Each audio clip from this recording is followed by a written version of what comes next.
आज हम सुनेंगे कहानी भूत को बनाया बंदी। एक समय की बात है, एक पंडित अपनी पत्नी को लेने के लिए ससुराल जा रहा था। तभी उसे रास्ते में एक व्यक्ति मिला। उसने पंडित से पूछा, महाराज कितनी दूर तक जा रहे हैं? पंडित ने कहा कि मैं अपनी पत्नी को ससुराल से लाने जा रहा हूँ। हैरानी से उस व्यक्ति ने पंडित से कहा कि आप पितृपक्ष में पत्नी को लेने के लिए जा रहे हैं।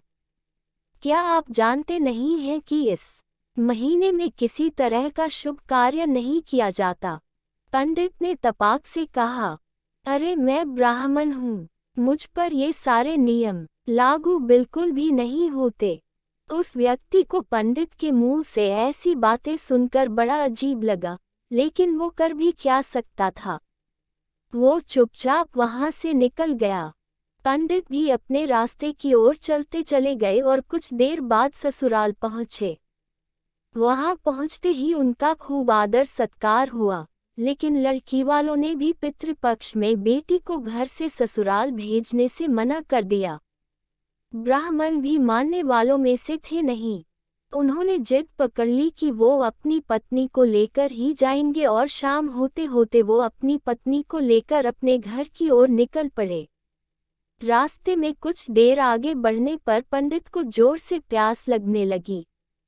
सामने ही उन्हें कुआं नजर आया। वो वहां गए और रस्सी को खींचकर पानी निकालने लगे। उसी वक्त एक व्यक्ति भी वहां पहुंचा और उसने पंडित से अपने लिए भी पानी निकालने के लिए कहा। जैसे ही पंडित उसके लिए पानी निकालने लगे, तो उसने पंडित को उठाकर कुएं के अंदर डाल दिया और पंडित के भेष में उसकी पत्नी के साथ रास्ते में आगे बढ़ने लगा। दोनों कुछ देर बाद पंडित के घर पहुंच गए। वो व्यक्ति पंडित का ही रूप बनाकर उस महिला के साथ रहने लगा। ऐसा होते होते तकरीबन 3 महीने बीत गए, लेकिन पंडित अभी भी कुएं में ही फंसे थे। कुछ दिनों बाद उसी कुएं के पास से एक व्यक्ति अपनी बैलगाड़ी लेकर गुजर रहा था। बैलों के गले की घंटी की आवाज कुएं के अंदर फंसे पंडित के कानों पर पड़ी। तभी पंडित जोर से चिल्लाया, बचाओ बचाओ, कोई है तो मुझे बाहर निकालो। बैल लेकर जा रहे आदमी को लगा कि कुएं से कोई भूत बोल रहा है। फिर भी वो हिम्मत करके कुएं के पास गया और पूछा, कौन हो तुम? पंडित ने कुएं के अंदर से ही उस व्यक्ति को अपने साथ हुई पूरी घटना के बारे में बता दिया।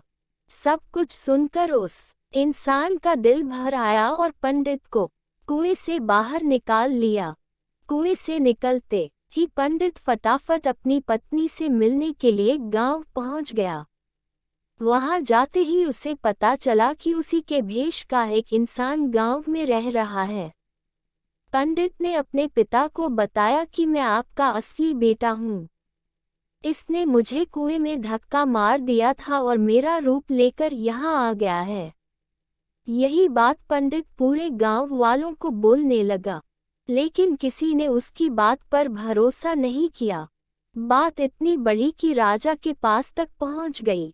राजा ने पूरा मामला सुनने के बाद एक बड़ा सा चबूतरा बनवाकर पूरे राज्य के लोगों को बुलाया। साथ ही एक लोटा भी वहां रख दिया। जब सभी लोग वहां पहुंच गए, तो राजा ने दोनों से पूछा, तुम में से असली पंडित कौन है? जवाब में दोनों ने कहा, मैं असली हूँ, मैं असली हूँ। इस बात को सुनते ही राजा ने कहा कि जो भी जल्दी से इस लोटे में घुसकर बाहर निकलेगा, उसी को मैं असली पंडित घोषित कर दूंगा। इतना सुनने पर झट से एक पंडित लोटे के अंदर घुस गया। इतने में राजा ने लोटे का ढक्कन तेजी से बंद कर दिया। लोटे के अंदर बंद होते ही वो चिल्लाने लगा कि राजा मुझे माफ कर दो, मैं आगे से ऐसा कुछ नहीं करूंगा। ये सब देखकर लोग समझ गए कि असली पंडित कौन है। सबको पता चल गया कि वो भूत था जो लोटे में घुस गया था। वह भूत पंडित को सबक सिखाने के लिए उसका रूप बनाकर उसी के घर में रह रहा था।